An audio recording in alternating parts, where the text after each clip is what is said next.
Good morning दोस्तों। आज एक बहुत बड़ी खबर पर मैं बात कर रहा हूँ। यह बड़ी खबर राज्य में स्टाफ नर्स बहाली से जुड़ा हुआ है। आप जानते हैं कि राज्य में स्टाफ नर्स की बड़ी बम्पर बहाली 11,389 पदों पर आई हुई है और इसमें छात्र फॉर्म भर रहे हैं। आप जानते हैं कि 23 मई तक फॉर्म भरने का डेट है और इसमें हज़ारों कैंडिडेट्स फॉर्म अप्लाई करने वाले हैं।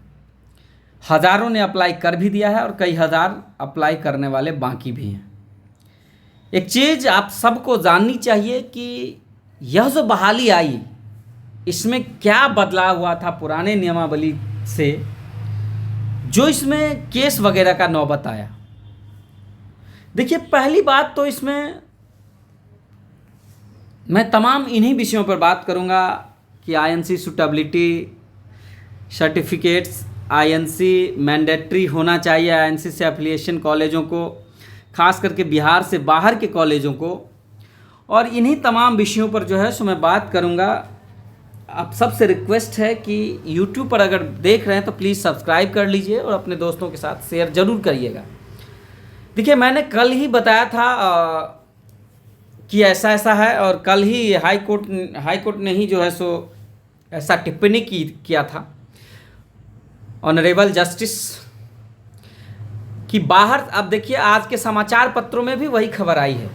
अब मैं पहले बात कर लेता हूं कि ऐसा हुआ क्यों। देखिए, पहले बहालियां आती थी तो उसमें 2-3 चीज़ें मेंशन रहता था। उस समय एग्ज़ाम होता था, दूसरी की सिर्फ जीएनएम के कैंडिडेट भरते थे, और तीसरी की उस समय आईएनसी का बाउंडेशन नहीं था कि जो मतलब कॉलेज आईएनसी से होना चाहिए, ऐसा बाउंडेशन नहीं था। लेकिन जब नई नियमावली बनाई जा रही थी, उस नियमावली में ही 2-3 चीज़ों का जिक्र कर दिया गया कि जो क्वालिफिकेशन है उसमें जीएनएम के साथ साथ बीएससी नर्सिंग भी एलिजिबल हैं। दूसरी, जो अब एग्ज़ाम लिया जाएगा, अब एग्ज़ाम के आधार पर नौकरी दी जाएगी।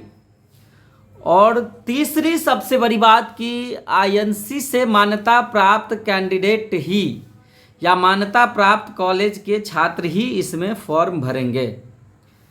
तीसरी ये बात, और वो भी वो जिनके पास सूटेबिलिटी लेटर है। तो ये जो जजमेंट आया है, या हाई कोर्ट ने जो कहा है, ये गौर करने वाली बात है। कई लोगों को समझने की ज़रूरत है।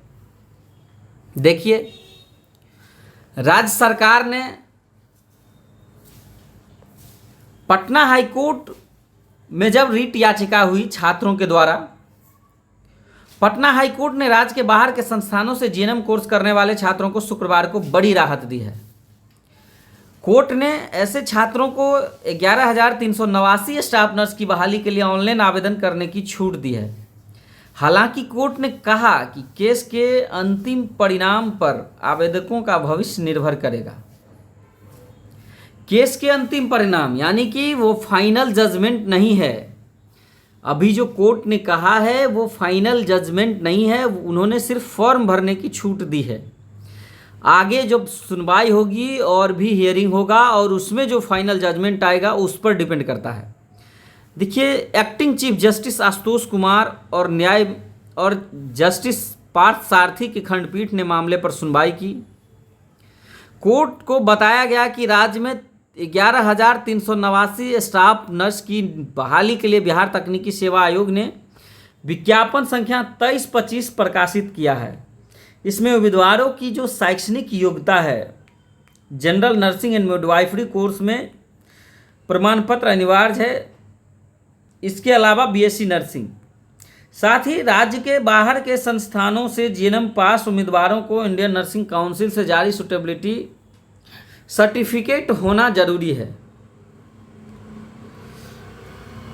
तो देखिए, 2 दिन पहले ही इसको लेकर के आईएनसी ने भी गाइडलाइन जारी कर दिया था। आईएनसी ने जारी कर दिया था कि बच्चों को सूटेबिलिटी सर्टिफिकेट्स की ज़रूरत नहीं है। बच्चे जो आईएनसी का कॉलेज लिस्ट है, आईएनसी का जो कॉलेज लिस्ट है उसी कॉलेज लिस्ट से बच्चे फॉर्म भरेंगे। जैसे कि आईएनसी का पोर्टल आप खोलेंगे तो डिफरेंट सेशन के लिए उसमें आईएनसी कॉलेज लिस्ट अपडेटेड करती है, जिसको एफिलिएटेड करती है। और उसमें ये चीज़ सभी कोर्स के लिए, जीएनएम के लिए, बीएससी नर्सिंग के लिए, एमएससी नर्सिंग के लिए, सभी कोर्स के लिए उन्होंने उसमें इस बात का जिक्र कर रखा है कि कितने कॉलेज हैं, किस स्टेट के हैं जिनको मान्यता मिला हुआ है। तो अगर आपके पास सूटेबिलिटी लेटर नहीं भी है, अगर सूटेबिलिटी लेटर आपके पास नहीं भी है, आईएनसी आपको नहीं मिल रहा है, आईएनसी से एक्चुअली 15 से 45 दिन का समय लग जाता है आईएनसी से सूटेबिलिटी सर्टिफिकेट आने में, तो आप बिना सूटेबिलिटी सर्टिफिकेट के भी फॉर्म भर सकते हैं। और इसकी जो सुधार की प्रक्रिया है वो बहुत जल्द हो जाएगी। देखिए, ये काफ़ी महत्वपूर्ण विषय है और मैंने सोचा कि आपको बताऊं। कई सारी चीज़ें हैं।